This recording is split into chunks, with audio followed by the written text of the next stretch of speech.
College entrance exams, classroom tests, and most other examinations contain multiple choice questions, since you will no doubt encounter these types of questions on test papers if you are preparing to enter college.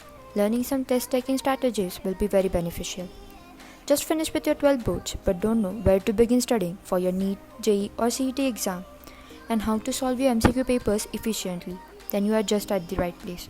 Hello everyone, welcome to Study Jane. I'm a third year mbbs student studying at Government Medical College. In today's video, I will be sharing with you my tips to solve the multiple choice questions.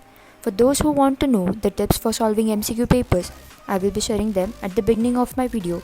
And for those who want to know how to start studying for entrance exam after 12 boards, I have mentioned it in detail at the end of my video. So you can directly watch it. I have given the time post in the description box below. Without any further ado, let's get started.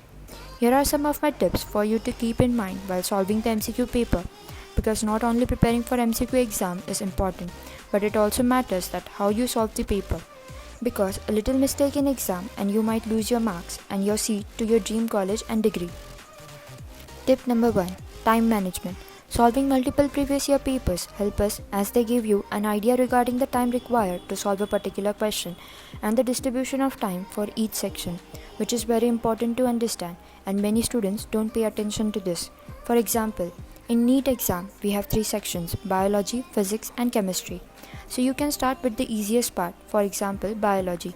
Now we have 90 questions, so you can solve them in 45 minutes, which means solving 2 questions every 1 minute, and then go on to the next section, which is easy for you. For example, chemistry, where you have 45 questions, so take up to 45 minutes to solve this part, and then go on to the difficult part, where you can solve this part up to 1 hour 15 minutes, and in last 15 minutes check your answer sheets if you have correctly marked all the answers, and you can try to attempt those questions which you have found difficult previously.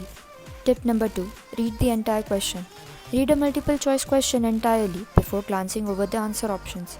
Students often think they know what a question is before reading it and jump straight to the most logical answer. This is a big mistake and can cost you dearly on a multiple choice exam. Read each question thoroughly before reviewing your answers.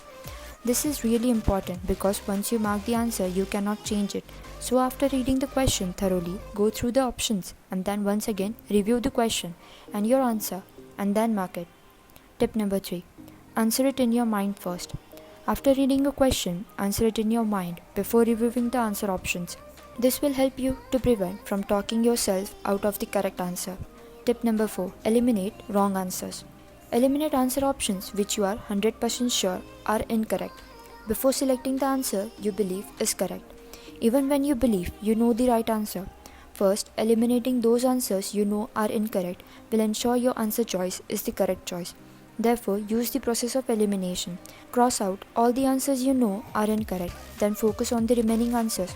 Not only does this strategy save time, it greatly increases your likelihood of selecting the correct answer. Tip number 5. Read every answer option prior to choosing a final answer. This may seem like a no-brainer to some, but it is a common mistake students make. As I pointed out in the previous section, that there is usually a best answer to every multiple choice question. If you quickly assume you know the correct answer without first reading every option, you may end up not selecting the best answer. Tip number 6. Select the best answer.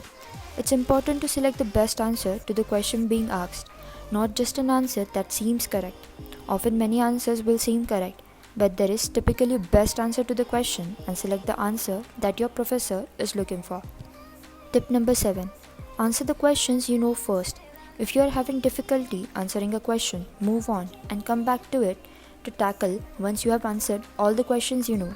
Sometimes answering easier questions first can offer you insight into answering more challenging questions. Tip number 8. Make an educated guess. If it will not count against your score, make an educated guess for any question you are unsure about. But keep a note that on some standardized tests like NEET and JEE exam, incorrect answers are penalized. For example, a correct answer may worth 4 points, an unanswered question 0 points, and an incorrect answer -1 point. On this test, you can still make an educated guess, but only when you are able to eliminate at least 1 or 2 incorrect answers. Tip number 9. Pay attention to these words. Pay particularly close attention to the words sometimes, always, least likely to, except, never, not. An answer that includes always must be irrefutable. If you can find a single counterexample, then the answer is not correct. The same holds true for the word never. If an answer option includes never, a single counterexample will indicate the answer is not correct. Same goes for all of the above and none of the above. When you encounter all of the above and none of the above answer choices, do not select all of the above. If you are pretty sure any one of the answer provided is incorrect, the same applies for none of the above. If you are confident that at least one of the answer choice is true. Tip number 10. It's usually best to stick with your first choice, but not always. It is best to stick with your answer you first chose after reading the question. It is usually counterproductive to constantly second guess yourself and change your answer. However, this doesn't mean your first answer choice is necessarily the correct answer choice. While multiple choice tests aren't usually intentionally designed to trick or confuse students, they are designed to test students' knowledge and ability. To this end, the options provided will often include the most common wrong answer among the choices or answers that seem logical but are ultimately incorrect, or the best answer. Tip number 11. When there are seemingly two correct answers. When two answers are correct in a multiple choice question with an all of the above option, then it's probably correct to place your bet on the positive option. In most cases, a positive option is probably true if there is also a negative one. The more information, the better. More often than not, the correct answer usually contains more information than the other options. This is good to know if you must guess. Tip number 11. If your MCQ paper has negative marking system, then please pay attention to how much you have to score, and for that, how many questions you have to attempt, and then how many questions you are confident with and the ones which you are not confident about. Is it worth it to guess or not? As each wrong answer is worth -1 and each mark is important in your multiple choice exam, so make your choice wisely. Tip number 13. Regarding filling your answer sheets. Always have the practice to mark the answers correctly in front of the specific number and as fast as you can, because during your MCQ exam, as each second matters, so you don't want to waste your precious time in only marking the circles. So do practice that while solving practice papers. Now that I have explained about how to solve your MCQ papers, let me tell you about what to do after your 12th board exams. From where to start your studies, how to plan your studies, importance of crash course, and solving many previous year MCQ papers. After you have finished with your 12 board exams, start revising each chapter in short, covering all your subjects, and side by side, solve practice papers daily.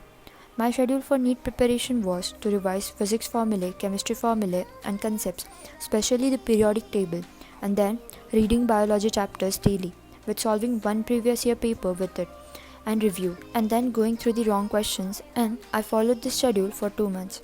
Every day, I made myself to sit for 3 hours and solve the paper. Then we checked the answers and went through the wrong questions. And a week before the exam, I revised physics for 3 days, chemistry for 2 days, and read all the biology chapters from NCERT for the last time and gave my exams. So you can follow this schedule according to your exams and subjects, or you may follow some other schedule because everyone's study pattern is different.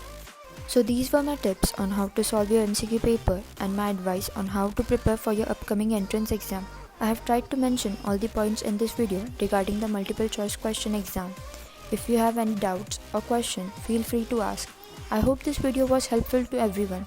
All the best for your upcoming exams in advance. Try these tips and start studying immediately. And do tell me in the comments below which of these tips are useful. If you find this tip helpful, please like the video and share it with your study mates. I will be uploading more study tips and blogs on regular basis, so subscribe to my channel and turn on the notifications. Thanks for watching. See you in the next video. Until then, keep studying with Study Jane.